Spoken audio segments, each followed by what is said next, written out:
So here we have the new 2024 Hyundai Venue. Now this one comes in the SEL trim level in the beautiful green apple paint. And then we have gray cloth interior. For the powertrain, we get a 1.6 liter naturally aspirated 4-cylinder engine, and that's mated to the intelligent variable transmission.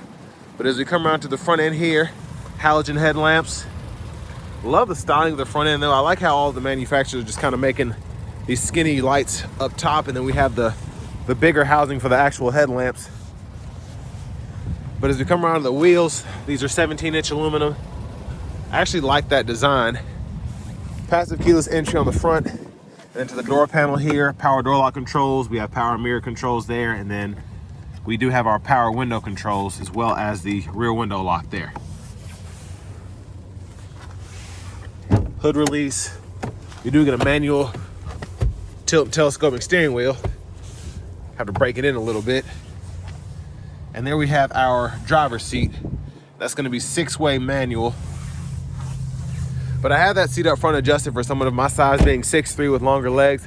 Before we check out the rear seat room, big shout out to Hyundai of Cool Springs for allowing me to review this car today. I'll leave a link below in the description, and y'all just take a look at that. Stickers at $23,685. So you can pause there if you want to take a closer look at anything. Well, let's check out this rear seat room next. And that looks tight, but let's try it out. So not terrific leg room, but this is pretty much a subcompact SUV. I do like that we get 2 USB-C charge ports here, then a little storage pocket there if you want to have a phone sitting there while it's charging. And there's a view of the front from back here.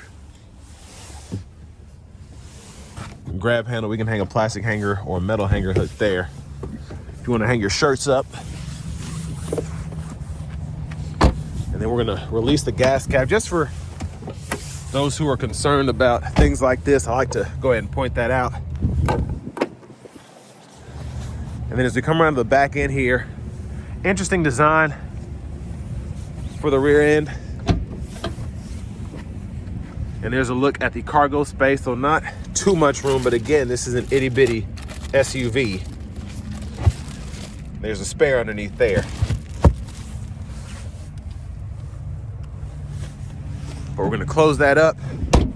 Just take a quick look underneath. There's the exhaust. And then we'll come up around to the rear passenger side. And then we can just pull this latch here. And then that seat will fold flat. We can run longer objects or just have more cargo space if you want more of a flat surface, and then just put it back into place and it'll lock in. Can't feel my hands, it's freezing out today, but here's our manual passenger seat, front passenger seat, excuse me. And then here, I love how they put that little pocket there. Glove compartment here with the owner's manuals.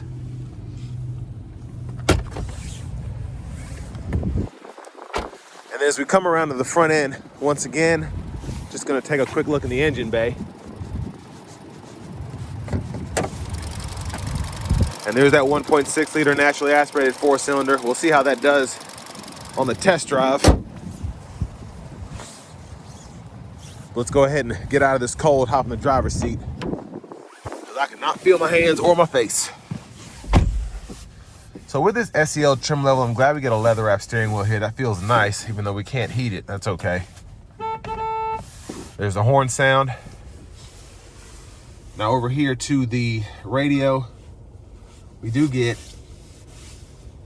AM, FM, as well as HD radio here. So we can go between those bands there, and then we can toggle the HD radio on or off. And then on top of that, we have the Bluetooth audio, as well as the wired CarPlay and Android Auto compatibility. But not too much going on the radio here. Settings are here if you're interested in that. You have that Wi-Fi hotspot. And then in here, you can change your language if you want to. Date, time, system info, all of that can be adjusted. And the hazards are down here. You can set up that favorites button there. And then volume knob is here. You can click there to turn the audio off. And then you can use this as a tune knob if you want to. Backup cameras there. I do like that the guidelines follow you as you turn the steering wheel.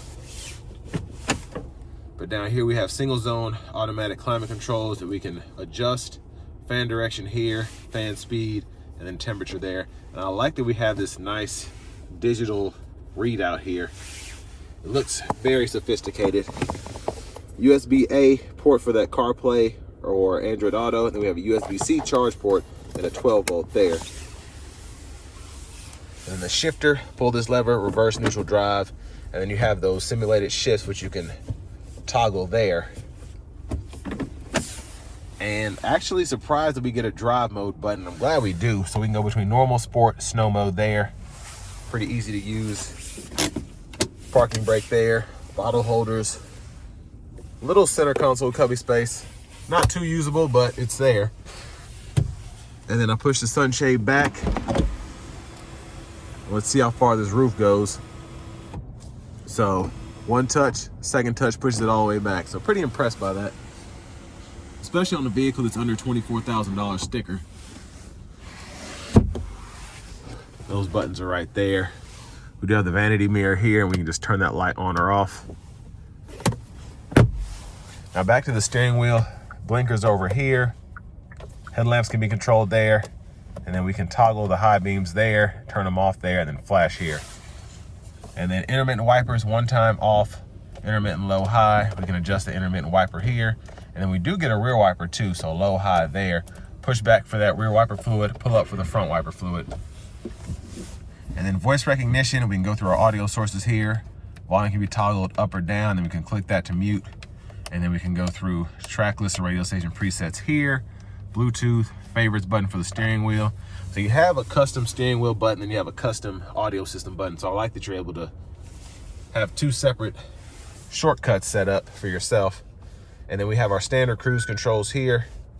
We can adjust that speed, pause, and then all of this here is for your gauge cluster. So you can go through the sub menus here, and then there's an OK button here. And then you can use this to go through each sub menu when applicable. So once I'm in the settings, I can go through all of this here. I can even change my units for temperature, speed, all of that.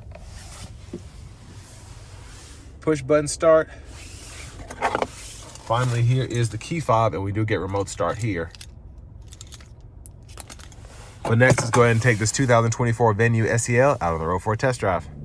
So starting the test drive in this 2024 Venue SEL, the 1.6 liter, it is naturally aspirated, so it's not very quick, but it is very efficient, and it does get the job done, I think, for everybody who's in this segment. You want something that's good on gas.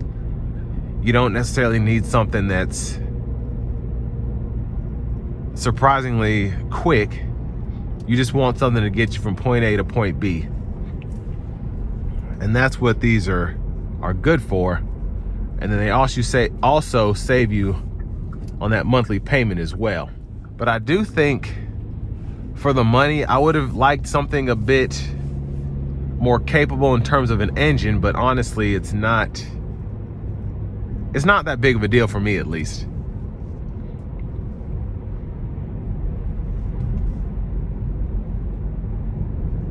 And overall, I'm only doing about 37, but the ride quality in here is good.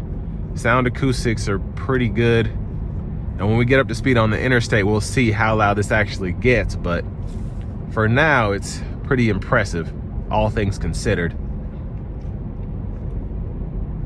Now, with this being a front-wheel drive car, it is a bit more, I think, steady in terms of just how you drive it. But especially in city speeds like this, it's pretty easy to get up to speed from a stop.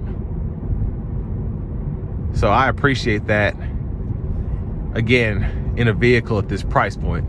We're gonna try and give it some throttle here getting on the interstate, see how it performs.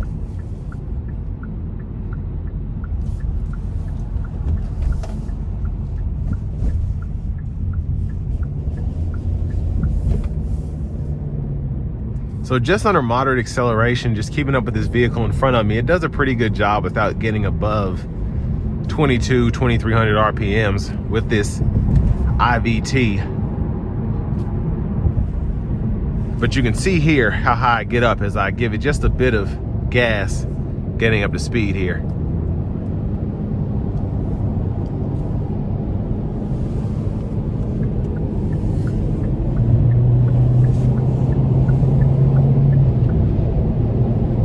And one thing I did forget to mention was the standard blind spot monitors here, so that's a nice touch.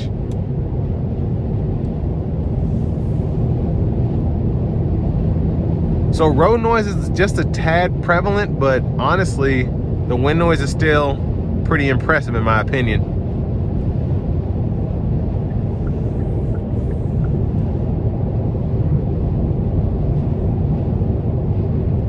And overall, very impressive fuel economy, of course. And another thing I did forget to mention was the amount of space you get here. Now the seat is back quite a bit, but headroom is good. The seat is actually wide enough for my wider stature. With this being the kind of vehicle it is, I wasn't expecting that. And not necessarily super comfortable, but it's what I would expect from a vehicle like this. Now it's not leather, it's not a multi-contour seat or anything like that, so you're not gonna get everything you'd expect in a $70,000, $80,000 vehicle, but for a $24,000 vehicle, the seat basically does its job.